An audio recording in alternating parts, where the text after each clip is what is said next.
بسم اللہ الرحمن الرحیم۔ السلام علیکم، welcome to this important video. اس ویڈیو کے اندر ہم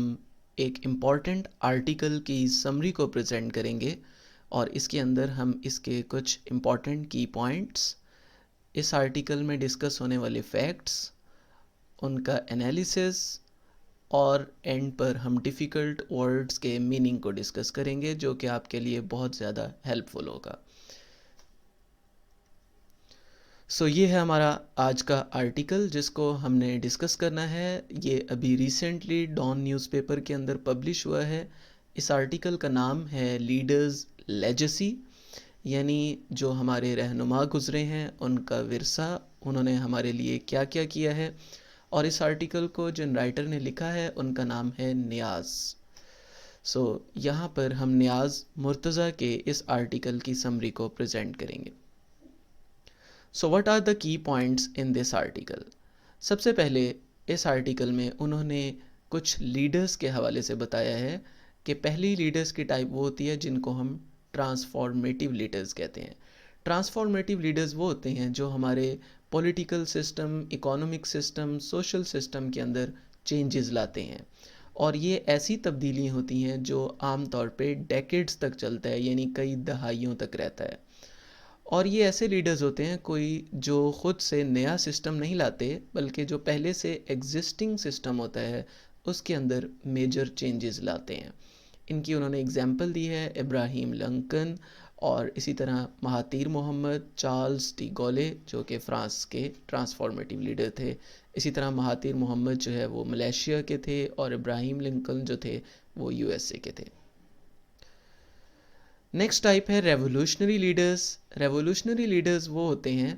جو آرمڈ سٹرگل کرتے ہیں عام طور پہ، یعنی ایک فورس سٹرگل، ایک پرزور مذمت ہوتی ہے جو ان کی پہلے سے سسٹم کے خلاف، اور وہ پہلے سے جو سسٹم، جو نظام چل رہا ہوتا ہے اس کو اوور تھرو کرتے ہیں، اس کو ختم کرتے ہیں۔ تو ان کا جو چینج ہوتا ہے وہ عام طور پہ بیسک پولیٹیکل اور اکانومک سسٹم کے اوپر ہوتا ہے۔ عام طور پہ یہ آٹوکریسی، یعنی جو خود مختار حکومت ہوتی ہے، جو کسی ایک بندے، کسی ایک نظام کے اوپر ڈیپینڈ کر رہی ہوتی ہے، اس کو ڈیموکریسی میں چینج کرتے ہیں۔ اس کی اگزامپل جو ہے ولادیمیر لینن اور ماؤ زیدنگ جو ہے یہ ہے۔ اس کے علاوہ ایک اور ٹائپ کے لیڈرز جن کو ہم پاپولسٹ لیڈرز بھی کہتے ہیں، یہ عام طور پر لوگوں کو ریپریزنٹ کر رہے ہوتے ہیں، یعنی پاپولیشن کو ریپریزنٹ کر رہے ہوتے ہیں۔ although they represent the people but they usually come from elite area، یعنی وہ elite کلاس سے آتے ہیں، اشرافیہ کی جو ایک سوسائٹی ہوتی ہے وہاں سے آتے ہیں، ٹھیک ہے۔ اور یہ صرف ضروری نہیں کہ یہ پولیٹیکل یا اکانومک سسٹم کے اندر چینج لا رہے ہوں، بلکہ ان میں سے کچھ لیڈر ایسے ہوتے ہیں جو پرسنل ٹریٹس کی بیس پر بھی چینج لاتے ہیں، جیسے آنیسٹی اور اس طرح کی مورل ویلیوز ڈیولپ کر رہے ہوتے ہیں، سپورٹس کو امپروو کرتے ہیں۔ تو اگر یہ ایسی چینج لا رہے ہیں جو کہ پرسنل چینج ہے تو پھر ان کو ہم ٹرانسفارمیٹیو نہیں کہہ سکتے، ادروائز یہ ٹرانسفارمیٹیو بھی ہو سکتے ہیں اور ریولوشنری بھی ہو سکتے ہیں۔ Let's start about Pakistani leaders according to this article. جو رائٹر نے آرٹیکل لکھا ہے اس کے مطابق ہم پاکستانی لیڈرز کا ہسٹری میں اوور ویو کریں گے کہ وہ پازیٹیو چینج لائے ہیں ہمارے لیے یا نیگیٹو چینج لائے ہیں، ان کا کیا امپیکٹ ہوا ہے۔ our first and founding leader was محمد علی جناح۔ محمد علی جناح کو ٹرانسفارمیٹیو فریڈم فائٹر بھی کہا جاتا ہے، بیکاز انہوں نے مسلمانوں کی فریڈم کے لیے سب کانٹیننٹ کے اندر ورک کیا، لیکن جو ان کا رول ہے وہ موڈیسٹ اور پارٹلی رول ہے، یعنی ایک تھوڑا سا رول ہے کیونکہ جیسے ہی نیو اسٹیٹ بنی، پاکستان کیم انٹو بینگ، اس کے بعد وہ زیادہ دیر تک نہیں رہ سکے، اور اس لیے ان کو پولیٹیکل اکانومک سسٹم کو سیٹ کرنے میں زیادہ ٹائم نہیں ملا۔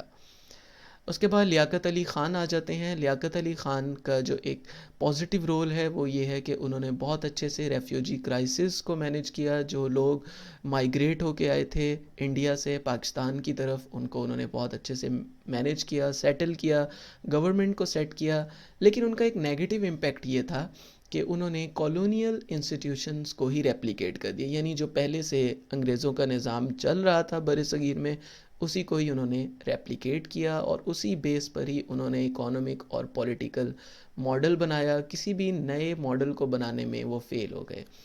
ان کی ایک سب سے دیر تک چلنے والی جو لیجسی ہے جو اب تک چل رہی ہے that is U S L آئی، یعنی پاکستان اس دور میں یو ایس کا اتحادی بنا، اور اس کے ساتھ جو ریلیشنز تھے اس سے اب تک اکارڈنگ ٹو رائٹر ہمیں زیادہ پین ملا ہے، زیادہ گین نہیں ملا۔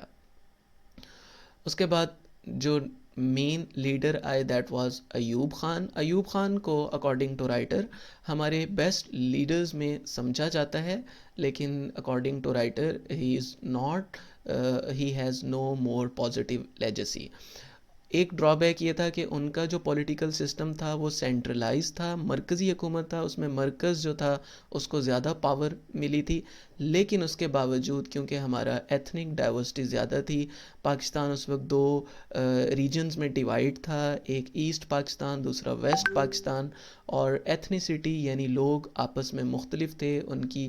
کلچرل ویلیوز، ان کی لینگویجز آپس میں مختلف تھیں، اور اس وجہ سے یہ سینٹرلائز سسٹم جو ہے یہ اتنا اچھا سکسیزفل نہیں ہو سکا۔ اور جو اکانومک ماڈل تھا، اکانومک ماڈل جو ہے وہ عام طور پہ اس وقت جو ہے وہ یو ایس ایڈ اس کو مل رہی تھی اور اس کو بہت زیادہ سپورٹ تھی، اور ان دونوں کا نقصان یہ ہوا کہ ہمیں 1971 کا کرائسس فیس کرنا پڑا۔ سو رائٹر سیز کہ ہمیں 1971 کا جو کرائسس تھا وہ اسی پولیٹیکل اور اکانومک سسٹم کے فیل ہونے کی وجہ سے ہمیں اس کو فیس کرنا پڑا، اور جیسے ہی ایوب خان گئے تو اس کے بعد جو ہے اس سسٹم کو ریورس کر لیا گیا۔ لیکن ان کی جو لاسٹنگ لیجسی ہے جو اب تک چل رہی ہے وہ کرپشن ہے، جو کہ ہائیسٹ آفیسز میں ہونا شروع ہو گئی تھی،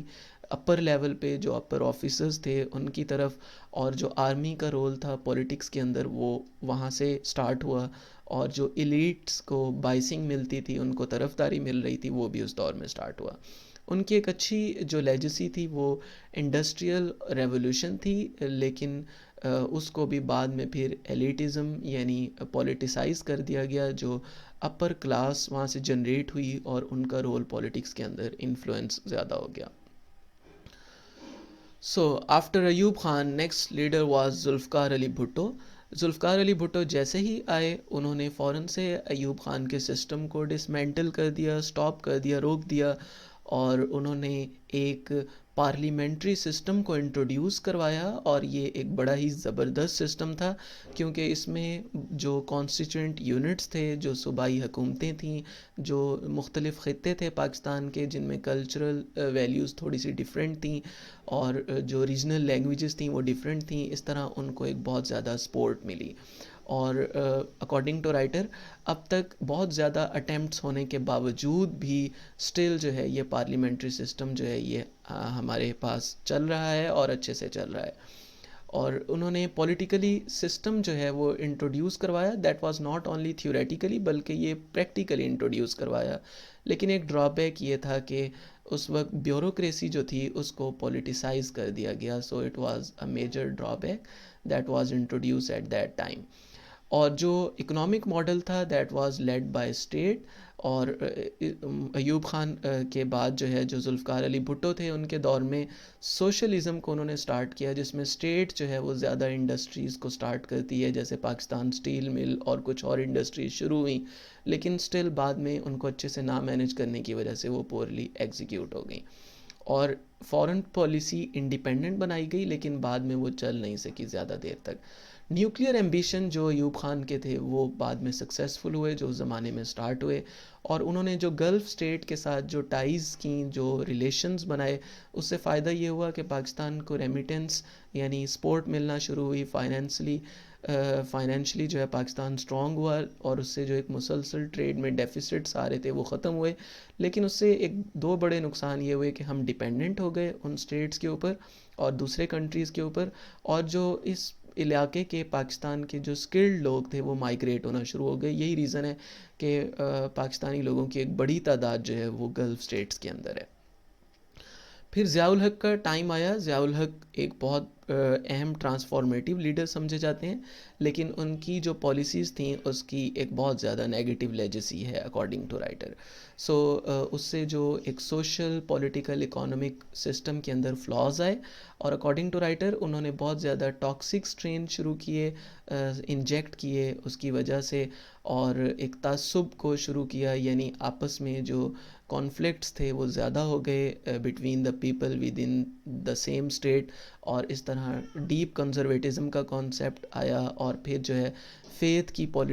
پالیسی جو ہے اس کی انہوں نے بنیاد رکھی، اور کرپشن اس زمانے میں بہت زیادہ ہو گئی اور یہ ایک وبا بن گئی جو پورے خطے میں پھیل گئی، اور اس کو کنٹرول کرنا بہت مشکل ہو گیا۔ جو فورن پالیسی تھی اس میں ملیٹنٹس کا جو رول تھا وہ انہوں نے فورنرز کے ساتھ وہ بہت زیادہ بڑھا دیا، جس کی وجہ سے بعد میں جو ہے وہ ٹیررزم سٹارٹ ہوئی، اور اس کے بعد سیکیورٹی پالیسی جو ہے اس میں سوسائٹی کا جو سرویلنس ہے اس کا انحصار ہے وہ انٹیلیجنس ایجنسیز کے تھرو کنٹرول کیا گیا۔ اکانومیکلی جو ہے انہوں نے ایک اسٹیٹ ایسی چھوڑی بعد میں جس کے اوپر بہت زیادہ خسارہ آیا، مالی لحاظ سے بہت زیادہ نقصان ہوا، اور ڈیپٹ ملک جو ہے بہت زیادہ قرضوں کے اندر جو ہے وہ چلا گیا، اور اس طرح ملٹری کی جو انوالومنٹ تھی بزنس کے اندر وہ بہت زیادہ شروع ہو گئی اس دور میں، اور اس سے نقصان یہ ہوا کہ جو پرائیویٹ سیکٹر تھا، جو سویلینز تھے، ان کے لیے اسپیس جو ہے وہ کم ہو گئی۔ دین پرویز مشرف کا ٹائم آیا، انہوں نے بہت لمبے عرصے تک تقریباً 8 سے 9 سال تک رول کیا پاکستان پر، لیکن ایز سچ کوئی بڑا چینج جو ہے وہ نہیں لائے جو بعد میں چلتا رہے یا اس کا ایک امپیکٹ ہو۔ بے نظیر بھٹو اور نواز شریف جو اس سے پہلے آئے تھے ان کا ایک بریف ایریا تھا، وہ بعد میں ایک دوسرے کے بعد آ رہے تھے لیکن ان کا چینج اتنا زیادہ نہیں تھا۔ پھر اس کے بعد ایک سویلین ایرا سٹارٹ ہو گیا اکارڈنگ ٹو رائٹر، جو 2008 سے 2018 تک چلا، اس کا بھی ایک پازیٹیو گریجول چینج آیا، لیکن یہ سٹل اتنا زیادہ ٹرانسفارمیٹیو نہیں تھا، اس دور میں اتنے زیادہ کوئی پالیسیز نہیں بنائی گئیں۔ So overall concluding sentences are that کہ ہمارے جو پاکستان ہسٹری کے اندر جو سب سے اہم ٹرانسفارمیٹیو لیڈر تھے وہ ضیاء الحق تھے، لیکن ان کی جو لیجسی تھی وہ بہت زیادہ ٹاکسک تھی، اور سب سے زیادہ جو پازیٹیو لیجسی رہی وہ بھٹو کی رہی، اور وہ اس کا جو پارلیمنٹری سسٹم تھا اس کے تھرو رہی۔ کوئی بھی ایسا لیڈر نہیں آیا جس نے کوئی پازیٹیو اکانومک لیجسی دی ہو، اکانومک سٹرکچر کو امپروو کیا ہو، اور یہی ریزن ہے کہ پاکستان اب جو ہے پولیٹیکلی لحاظ سے فی الحال انسٹیبل ہے، یعنی انسٹیبل ہے، انسٹیبلٹی کو وہ فیس کر رہا ہے، اکانومیکلی وہ سٹیگنیٹ ہو چکا ہے، یعنی بے حرکت ہو چکا ہے، بے سود ہو چکا ہے، اور ایکسٹرنل انفلوئنسز بہت زیادہ ہو چکے ہیں، ایکسٹریمزم بہت زیادہ ہو رہی ہے، اور ایون کہ ساؤتھ ایشین یعنی جنوبی ایشیا کے سٹینڈرڈز کے مطابق بھی یہ انسیکیور ہے۔ So after discussing the whole کی پوائنٹس، اس لیکچر کے اندر ہم نے میکسیمم کی پوائنٹس جو رائٹر کی طرف سے پریزنٹ کیے گئے تھے اس کو ڈسکس کیا ہے۔ اب کچھ ڈیفیکلٹ ورڈز کے میننگ دیکھ لیتے ہیں۔ سب سے پہلا ہے ایڈون۔ ایڈون کا مطلب ہوتا ہے زینت بننا، کسی چیز کو آراستہ کرنا۔ آٹوکریسی کہتے ہیں خود مختار، ایسی حکومت، یہ حکومت کے لیے استعمال ہوا ہے لفظ جس میں ایک آدمی کا یا ایک گروپ کا رول بہت زیادہ ہو جاتا ہے اور وہ کسی بھی طرح سے نظام کو بدل سکتے ہیں۔ انلیش کہتے ہیں رسی کھول دینا، جانے دینا۔